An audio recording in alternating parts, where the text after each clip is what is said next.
I'm still Jenny from the book. I don't know why, but I feel like this look today is giving 90s R&B backup dancer. I don't know. Hi, welcome back to my channel.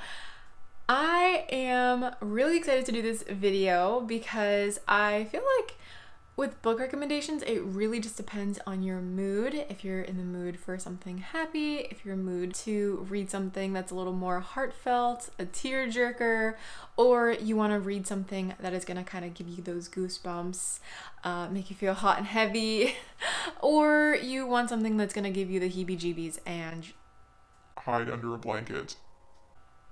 Whatever those moods are, I've got the book for you. This is gonna be book recommendations based off of your mood. So go ahead and give this video a thumbs up. If you haven't already, feel free to subscribe to my channel. But without further ado, let's jump into the video.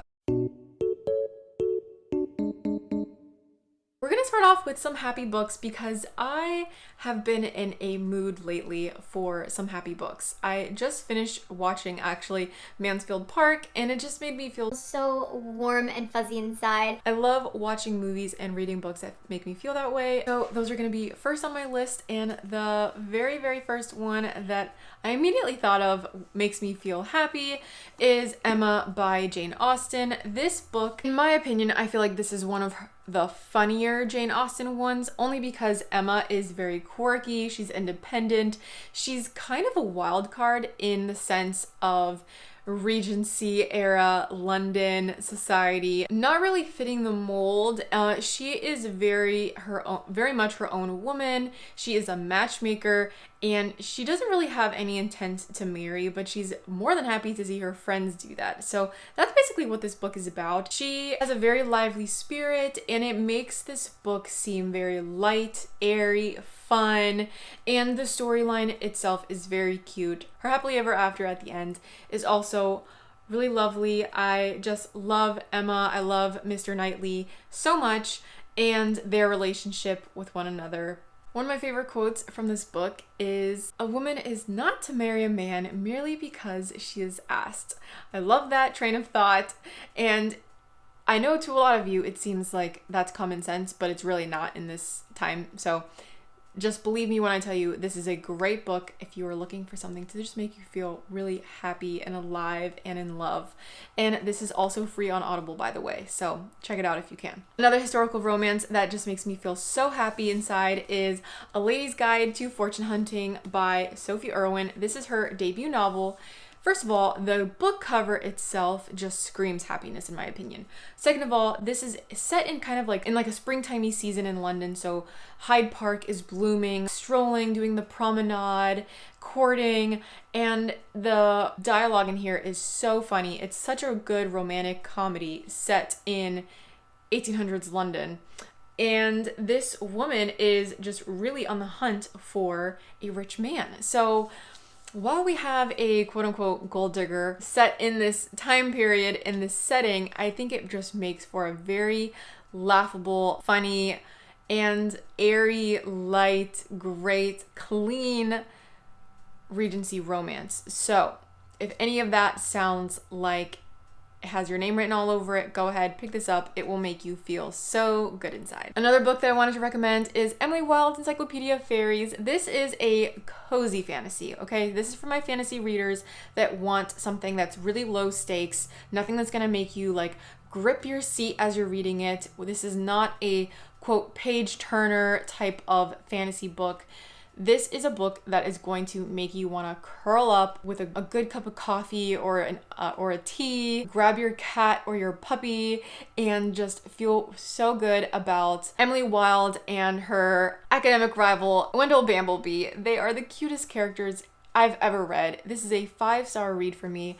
You're going to want to get your highlighter, get your little sticky tabs, because there are so many great quotes in this, and at the end, you're just going to be left feeling very joyful and expectant for the second book. So if you're interested in a fantasy book that will actually make you feel happy and not like a crazed animal, then this is the book for you. And then the last book on my happy recommendations is Ever Mine by Laura Pavlov. This is a second chance romance and I read it on Kindle Unlimited. Highly recommend any of the books in the Honey Mountain series, but particularly this book. I just think that their romance is very sweet.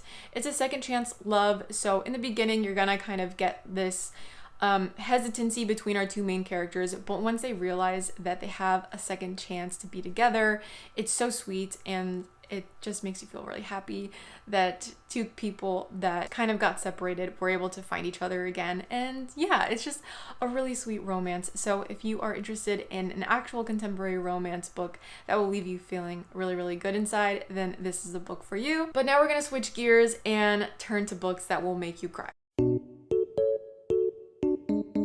Now, for some reason, this list was my longest list that I had for this video. I don't know what that says about me or authors. But we're just gonna go ahead and get into it. The first book I wanted to mention is All the Light We Cannot See by Anthony Doer. This book was written quite a few years ago, but it is a historical fiction set in World War II. We're given the point of view of two characters, both from different sides of the tracks. One of them is a 6-year-old blind girl, and the other is a boy who is at the academy training Hitler's youth to basically become more soldiers in his world. So it's brutal, it's heartbreaking, and it just tells a really great story of resilience and children living in this time and basically just everything that was going on in Paris and in Germany during World War II. So if you're looking for historical fiction, this is a phenomenal book and it's a bestseller for a good reason, but just be prepared, you're gonna cry your eyeballs out, so grab your tissues. Another historical fiction that I wanted to bring up is The Paris Library. When I tell you I cried every single chapter, it's because it's the truth. This book is everything I didn't know I needed in a historical fiction. We go back in time from 1939 to like 1980, and we're given the point of view of a librarian living in Paris during Nazi occupation. And then we are given the point of view of a girl living in Montana. And how does that all combine? You just have to read it to find out, but this was one of the best books I've read in a long time. It just really puts a lot of things into perspective regarding literature, regarding war, regarding love, and forgiveness, most of all, I think. So go ahead and pick this up if you think that this sounds like something for you and you're in the mood for crying. This is gonna sound really weird, but I have a fantasy recommendation for books that will make you cry. This is book 4 in the Ember and the Ashes series, that is A Sky Beyond the Storm.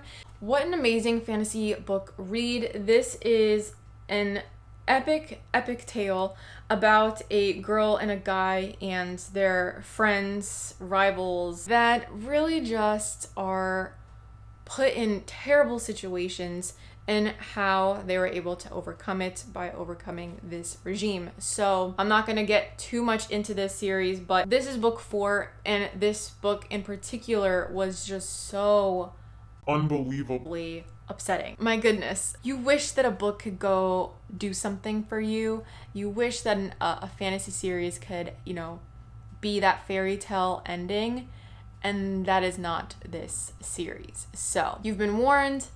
Go ahead, give it a read. Let me know what you think. And I'm so sorry for what's about to happen. I think the book that has made me cry the most and was really popular a few years ago is Me Before You by Jojo Moyes. She's one of my favorite authors, and this book had me uncontrollably sobbing, weeping, like ugly cry. In the best way. I love it. And there's actually 3 books. So go ahead, read this one, see if you can handle books 2 and 3. But this is about a woman who becomes the caretaker of a man who is now paraplegic. And that's all I'm going to say. Prepare yourself, because this is the book of all books that will have you second guessing everything. This is also a movie, also a great adaptation. So if you can't handle reading it, go ahead and watch the movie, but I promise you either way, you're gonna be like weeping like a little baby. Now, we're gonna get into books that will make you angry. with books in this category, it really is just because the characters are what make you so angry. Also the author, more specifically the author, because they could have done something completely different with the plot and they chose to go another route, and it kind of just rips your heart out. You want to throw the book across the room, you want to scream in your pillow, and no one will understand because no one else has read the book. So you're just gonna look like a crazy person. The first book I want to mention in this category is actually like my favorite book of all time. And that's saying a lot because I have quite a few faves, but this is a 5-star series for me. I really need to do a plot summary on this because The Ballad of Never After is by far the book that has just completely changed my life. In the best way and also in the worst way. When I tell you that the ending of book 2, this is book 2, okay? Book 1 is Once Upon a Broken Heart. The ending of this book was terrible, excruciating, horrific, unfair. I really need to have a serious conversation with Stephanie Garber because she cannot do me like this, okay? We need book 3 today, yesterday, last month. If you can't tell, this book just riles up some emotions in me. And if that's what you want, this is the book for you. It's amazing, guys. Like, we've got a lot going on. It's a fantasy world. We're given a magical band of characters here set in this almost fairy tale like kingdom. And essentially it's just a quest for true love, and what lengths will you go to get that happy ending. So that's all I'm gonna say. Read this book and yeah, be prepared to get angry. Another book that I wanted to recommend is a dystopian YA that is the Red Queen series by Victoria Aveyard. This book series, it's not that it really was the author's fault, it really is just the characters here. It really is the hurt. What I was expecting, like I trusted the love, like I had all my faith in these people. And then they just pulled the rug out from under me. They broke my heart in two. And yeah, it left me feeling all of the feelings. So this is a great series if you're interested in YA, if you're interested in dystopian type of stuff, and if you're interested in love triangles. A lot of stuff goes down here. It's kind of dark, not gonna lie, but I will say that it just depends on whose team are you on, you know? So that's all I'm gonna say. If you were on the team that I think you're gonna be on the team of, your heart will be just very upset with the outcome of this series. And then the last book is Of Mice and Men by John Steinbeck. This book, I read it in high school, and my goodness, this is an upsetting book. This is a book that just leaves you so mad for a lot of reasons. We are given two characters. I believe they're brothers or friends. It's been a long time since I've read this book, but one of them has special needs, and they end up getting in a lot of trouble in order to basically just get work. This is during the Great Depression in the United States, so tensions are high. The ending of this book, if you know, you know, but if you can't tell by my face, it's because, yeah. I'm just gonna leave it at that. But if you're interested in a classic, John Steinbeck has written quite a few really good books that are thought-provoking, and I think that's what the intent was with the plot and how things end up at the end of that book. So just prepare yourself because it is annoying to say the least. But it does make a really good point for a lot of issues, and I think it's worth a read if you are interested in classics. It's a short one, so give it a go. And then the last category are books that are gonna give you the creeps. These are gonna be my thriller recommendations, and I don't really have a lot of recs for this one, but I have a few that just in my head really stood out to me. The first one is gonna be The Perfect Mother by Amy Molly. I got this a few years ago in a Book of the Month box. We basically are given this setting of a mommy and me type of group. There's a bunch of new moms, and they call themselves the May Mother. They all go out for a night of drinks, and in the night, one of the babies goes missing. It goes from there, but this book really just was weird. It was a page turner. It was exciting, but I think because it has a baby in it, it really just threw me off. And you're not gonna expect the ending, I promise you. It just leaves you feeling kind of weird, but it was good. The next book I wanted to recommend is No Exit by Taylor Adams. This is another thriller that I got in a Book of the Month box, and this one is set in a rest stop station. We have a girl who is stuck there. She goes outside to like get some self-service or whatever. There's a snowstorm, so they're all stuck. And when she goes outside, she sees that one of the cars has a little girl trapped in the back of the van, and there's only like 6 people in this rest stop with her, so she knows that one of those people is responsible for this girl being in the back of the van, but she doesn't know who it is. And there's no way to contact help. They're in the middle of nowhere. There's a snowstorm. Just thinking of the setting and the stakes being so high really just was heart pounding. It was a page turner. It gives you all of those like kind of creepy vibes. It's like watching a true crime documentary, so definitely recommend if that's kind of your vibe. Very good book. And then the last book I wanted to recommend is And Then There Were None by Agatha Christie. This book I feel like I recommend a lot, but honestly, it's so good. There's a reason why I recommend it all the time, and especially for this category. This book, people kind of die off one by one, and they're on a private island. There's only 10 people on this island, and they know that one of them is the killer. So what's going on? Who's doing it? Why? What do they have in common? They're complete strangers. It's a classic. It's worth reading. And the ending was so good. It's why I always recommend it, obviously. But yeah, it's creepy. And if you want to know the creepiest part about this entire book, it is based off of the poem 10 Little Indians. Go ahead and read that, and then let me know if you feel like reading this book, because just reading that is super creepy in itself. But that's it, guys. Those are all the book recommendations I have.